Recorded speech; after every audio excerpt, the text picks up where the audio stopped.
Hello friends, स्वागत है आपका टेक गाइड अश्विनी इस यूट्यूब चैनल में। आज के इस वीडियो में हम देखने वाले हैं नेक्स्ट हमारा लूप कंट्रोल स्टेटमेंट कंटिन्यू। ठीक है, तो कंटिन्यू कीवर्ड जो है, कंटिन्यू स्टेटमेंट हम उसे बोलते हैं, ये एक जावा का कीवर्ड है।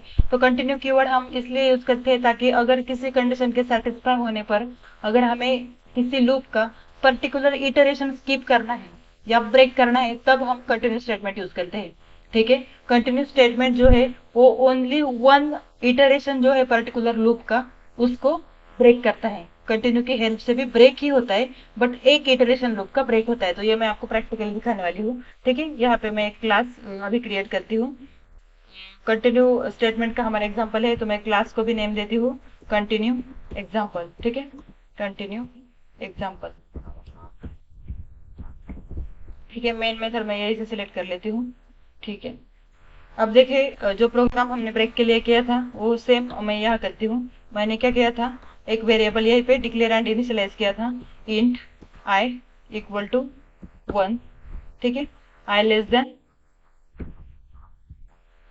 एंड इक्वल टू 10 करती हूँ। लेस देन इक्वल टू 10, जब तक आई की वैल्यू 10 और 10 से इक्वल है तब तक हम प्रिंट करेंगे एंड आई की वैल्यू 1 से बढ़ा देंगे। आई प्लस प्लस लास्ट का फॉर लूप का सेक्शन होता है, इंक्रीमेंट डिक्रीमेंट। ठीक है, अब यहाँ हम कंडीशन चेक करेंगे, सेम कंडीशन नेक्स्ट एग्जांपल में जब हमने की थी प्रीवियस एग्जांपल में, आई इक्वल टू 5 अगर है तो हम कंटिन्यू करेंगे।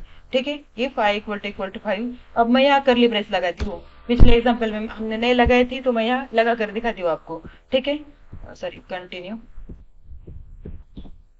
सेमीकोलन। देखो मैंने आपको क्या बताया कि आपके पास कोई भी लूपिंग स्टेटमेंट हो, डिसीजन मेकिंग स्टेटमेंट हो, ठीक है, तो आपको अगर एक ही स्टेटमेंट उस पर डिपेंड रहता है ना तो इस कर्ली ब्रेस की कोई जरूरत नहीं है। तो वो मैंने आपको प्रीवियस वीडियो में दिखाया है। ठीक है, हमने इसको कोई कर्ली ब्रेसेस नहीं लगाए थे, तो मैंने आज आपको लगा कर दिखाया ताकि आप समझ सको। ठीक है, सिस्टम। अब हम क्या करते हैं, इस आई की वैल्यू को प्रिंट करते हैं, system dot out dot println. System dot out dot println and यहाँ मैं प्रिंट करती हूँ आई को, सेमीकोलन। ठीक है, ठीक है। अब देखिए इससे क्या होगा, बस ये पर्टिकुलर इटरेशन जब है ना, that means I equal to 5 जब होगा तो लूप पर जितने भी नंबर ऑफ स्टेटमेंट डिपेंड है ना, अब एक ही स्टेटमेंट डिपेंड है इसके बाद, वो एग्जीक्यूट नहीं होगा। दैट मीन्स वो सारे स्किप हो गए। अब हमारे पास एक है बट मल्टीपल भी होते तो वो सभी के सभी स्किप हो जाते एंड हमारा जो कंट्रोल है ना वो यहाँ आ जाता। ठीक है, आपको पता है लूप का एग्जीक्यूशन कैसे होता है, पहले मैं आपको ये बताती हूँ। पहले क्या होगा, एक वेरिएबल डिक्लेयर होगा यहाँ आई इक्वल टू, एंड उस वेरिएबल को वैल्यू असाइन होगी 1, आई इक्वल टू 1। ठीक है, 1 less than equal to 10 condition true है तो हमारा कंट्रोल यहाँ आ जाएगा। अब यहाँ चेक होगा 1 इक्वल टू 5 कंडीशन फॉल्स है तो यहाँ हमारा कंट्रोल आएगा ही नहीं, कंटिन्यू को क्या होगा 1 प्रिंट होगा। ऐसे फिर क्या होगा आई प्लस प्लस, दैट मीन्स जब लूप के अंदर के सारे स्टेटमेंट एग्जीक्यूट हो जाते हैं ना तब हमारा कंट्रोल इस थर्ड स्टेटमेंट में आता है फॉर। ठीक है, आई प्लस प्लस होगा, आई की value 2, 2 less than equal to 10 condition true है, 10 से 2 लेस है हमारा। अब 2 इक्वल टू 5 ये कंडीशन ट्रू नहीं होती तो इसलिए हमारा कंट्रोल यहाँ आएगा नेक्स्ट लाइन पे। अगर ये ट्रू हो जाती तो इस लूप के अंदर जाएगा, सॉरी इस डिसीजन मेकिंग के स्टेटमेंट के अंदर जाएगा हमारा कंट्रोल। ठीक है, अब यहाँ आ गया system dot out dot println I. अब क्या हुआ, टू की वैल्यू प्रिंट हो गई। ऐसे समझो जब आई प्लस प्लस होके 5 हो जाएगा, अब 5 इक्वल टू 5 तो क्या होगा, कंडीशन ट्रू होगी तो कंटिन्यू होगा। कंटिन्यू होगा मतलब क्या, ये लूप फिर से यहाँ से शुरू होगा, दैट मीन्स यहाँ से कंटिन्यू होगा। वो आई प्लस प्लस होगा, that means 6 less than equal to 10 condition true है तो 6 इक्वल टू 5, यहाँ कंडीशन फॉल्स होती है तो ये 6 यहाँ प्रिंट हो जाएगी। बट जब आई की वैल्यू 5 थी तो यहाँ कंटिन्यू हो गया, दैट मीन्स बाकी के जो रिमेनिंग स्टेटमेंट है ना लूप के वो सारे स्किप हो गए, उस पर कंट्रोल हमारा आया ही नहीं। कंट्रोल गया कंटिन्यू पे एंड कंटिन्यू ने क्या काम किया कि हमारे लूप को ही कंटिन्यू किया, दैट मीन्स फिर से हमारा कंट्रोल यहीं पे आया, आई प्लस प्लस को आया, फिर से कंडीशन चेक हुई, फिर से यह कंडीशन चेक हो गई एंड ये लूप कंटिन्यू एग्जीक्यूट होता रहा। लूप कंटिन्यू एग्जीक्यूट हो रहा है बट एक इटरेशन जो है ना, जो इस आई इक्वल टू 5 पे था डिपेंड था, वो स्किप हो गया। ठीक है, मैं इसको रन करके दिखाती हूँ आपको।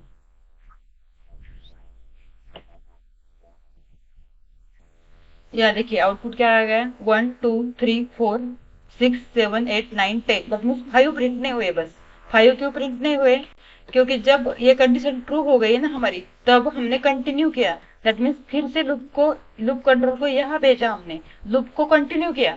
बट इस लूप को कंटिन्यू करते वक्त जो स्टेटमेंट कंटिन्यू के बाद लूप में आए थे ना, हमारे पास एक ही स्टेटमेंट आया कंटिन्यू के बाद लूप में, बट अगर ऐसे 10, 15, 50 कितने भी स्टेटमेंट आते तो वो सारे के सारे स्किप हो जाते एंड नेक्स्ट इटरेशन हो जाता है। दैट मीन्स लूप के नेक्स्ट इटरेशन कंटिन्यू हो जाते हैं एंड कंटिन्यू इटरेशन जो है ना, एक जो शुरू वाला इटरेशन होता है, जो शुरू रहता है वो स्किप हो जाता है कंटिन्यू आने के बाद। ठीक है, आई होप आपको कंटिन्यू स्टेटमेंट का कंटिन्यू स्टेटमेंट जो है वो समझ में आ गया है। और देखिए ये कंटिन्यू स्टेटमेंट कहाँ यूज करते हैं ये भी मैं आपको बताती हूँ। समझो आपके लिए क्वेश्चन है कि आपको सारे के सारे इवन नंबर जो है ना 20 तक जितने इवन नंबर्स आते हैं वो सब आपको प्रिंट करने हैं। ठीक है, इवन नंबर्स मतलब क्या, अगर उस नंबर को आप 2 से डिवाइड करोगे तो मॉड हमारा कितना होना चाहिए, रिमाइंडर हमारा 0 होना चाहिए। ठीक है, अब सॉरी, तो यहाँ कंडीशन हम क्या लगाएंगे, अगर रिमाइंडर 0 नहीं है तो हम कंटिन्यू करेंगे एंड रिमाइंडर 0 है तो प्रिंट करेंगे। ठीक है, तो रिमाइंडर 0 नहीं है ये हम कैसे करेंगे, आई मॉड 2 करेंगे। पहले तो मॉड चेक करेंगे ना, हम रिमाइंडर के लिए हम मॉड्यूलस ऑपरेटर यूज करते हैं, आई मॉड 2। ठीक है, देखो क्वेश्चन के लिए हम डिवीजन ऑपरेटर यूज करते हैं बट रिमाइंडर के लिए मॉड्यूलस ऑपरेटर, ये आपको ध्यान में रखना है। ठीक है, आई मॉड 2 नॉट इक्वल टू 0। ठीक है, तो हम क्या करेंगे, कंटिन्यू करेंगे। नॉट इक्वल टू 0 मीन्स हमारा रिमाइंडर कुछ और आ गए है, 1 ही आएगा। अब 2 से डिवाइड करेंगे तो रिमाइंडर क्या आएगा, आइदर 2 और 1 और 0। ठीक है, क्योंकि अगर इससे बड़ा रिमाइंडर होगा तो 2 से और नंबर डिवाइड हो जाएगा, तो इसलिए जब जब हम किसी नंबर को 2 से डिवाइड करेंगे तो रिमाइंडर के लिए 2 पॉसिबिलिटी है, एक या तो 1 या तो 0।